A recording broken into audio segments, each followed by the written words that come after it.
Jack and the Beanstalk. Down in the valley there was a village.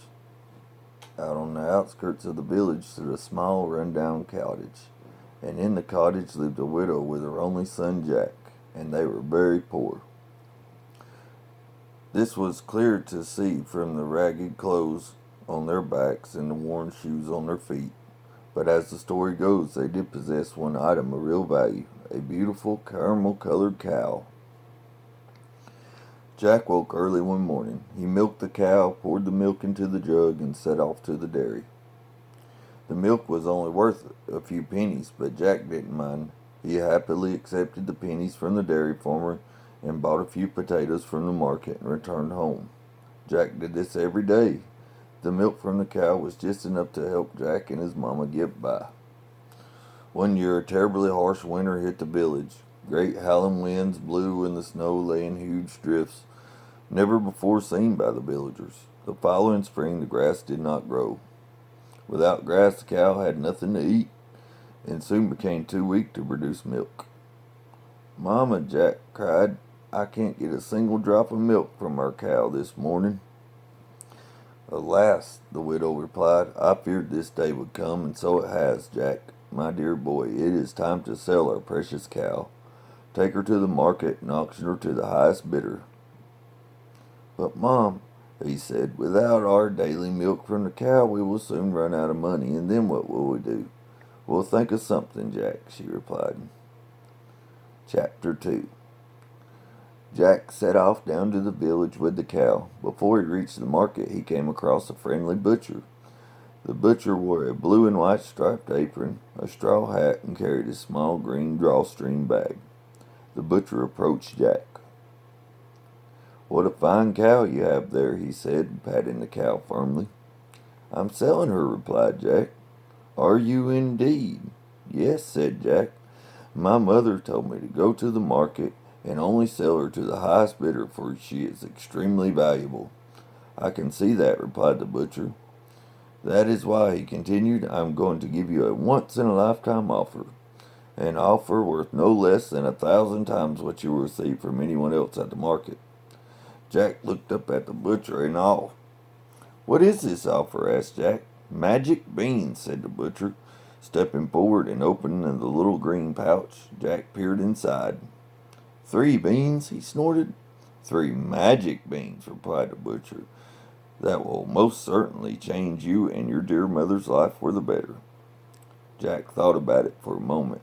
1,000 times more valuable, he thought to himself, and something that will help my mama?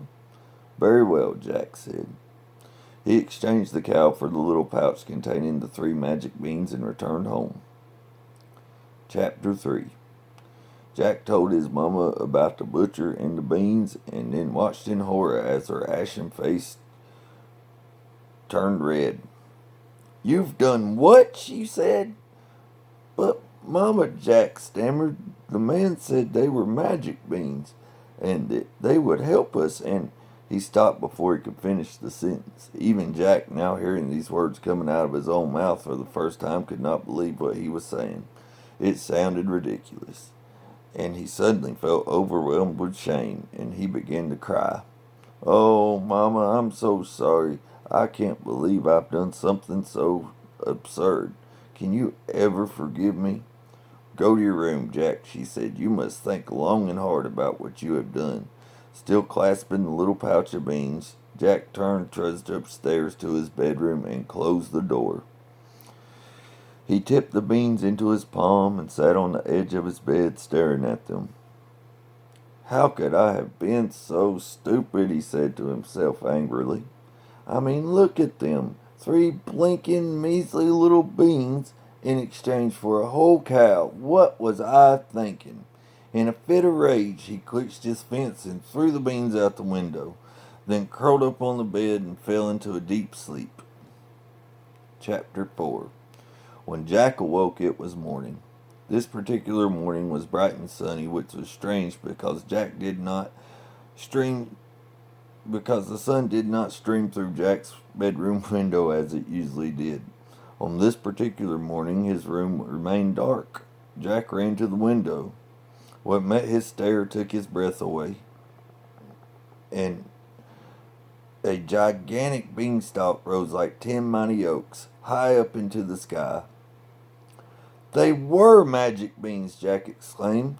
Perhaps they do hold the greatest riches that the butcher speaks of.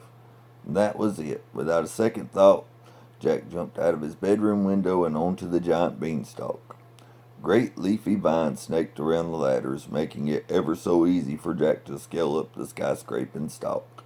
He began to climb higher and higher and higher, not stopping for a moment to look down.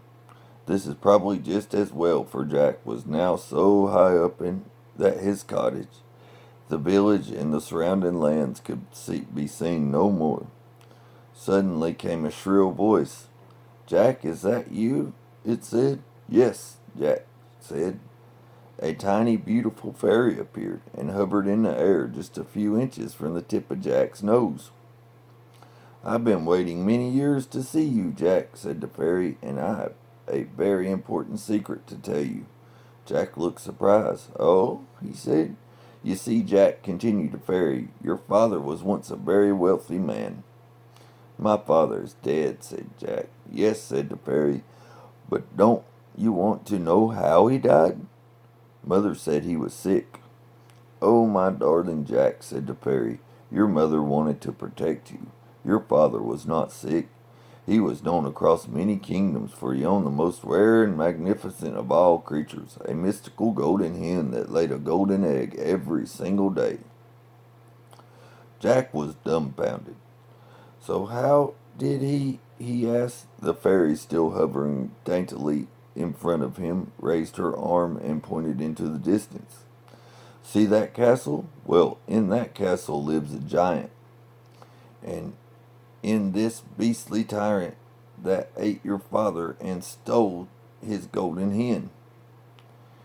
You must avenge him, Jack, and take back what is rightly yours." But before Jack could reply, she vanished. Jack took a moment to gather himself, then set off towards the castle, and before long the colossal structure towered over him. Jack had never seen a building so big. The steps leading up to the front door were taller than he was.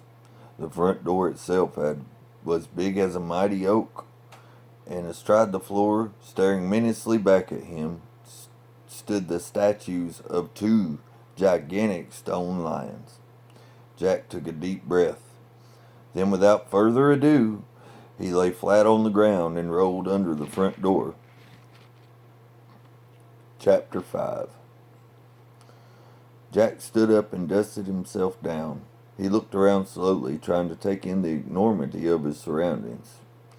Huge, intricately carved wooden doors lined the hallway in front of him, and a rug, the length of a dozen London buses, lay upon the cold stone floor. It was quite something to behold.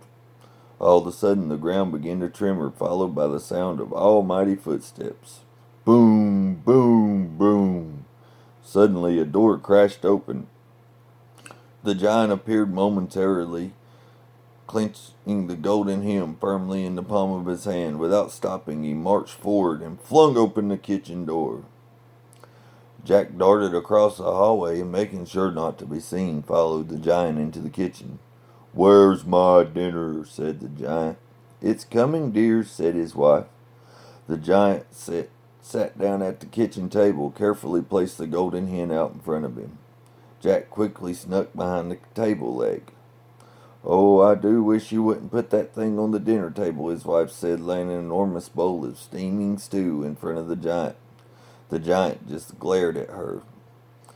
"That thing is my golden hen," boomed the giant, "and she is due to lay her daily golden egg at any moment." He stopped. Then, looking around very slowly, the giant raised his nose into the air, sniffed, and then hollered, "Fee, fi, fo, fum. I smell the blood of an Englishman." "Don't be silly, dear," the wife said. "You haven't eaten a human since the day you stole that wretched hen." "I can smell him," he said. "Eat your dinner, dear," she replied calmly, "before it gets cold." The giant ate his stew, and then without a moment's warning, his head hit the table and he fell into a deep sleep. Chapter 6. This is my chance, thought Jack. He quickly shimmed up the table leg, grabbed the tablecloth, and hauled himself up.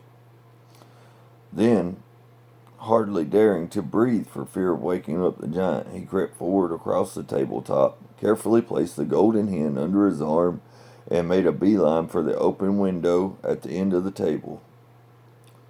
"By Jove, I've done it," he said. Then to Jack's horror came an almighty scream from the giant's wife. "Ah! A boy!" she cried. The giant awoke with a start, enraged by what he had heard. "Where?" he roared. "There!" screamed his wife, pointing at Jack, who was now sprinting at top speed towards the window. "And he has your golden hen." The giant made a huge lunge for Jack, but it was too late. Jack escaped through the open window and made it back down the beanstalk to safety. Jack cut down the magic beanstalk, and neither the giant nor his wife were ever seen again. And true to the fairy's word, the hen laid a golden egg every day. Before long, Jack and his mother had enough money to buy a new cow, and I'm pleased to say that from that day forward, they live a long, happy, prosperous life together. The end.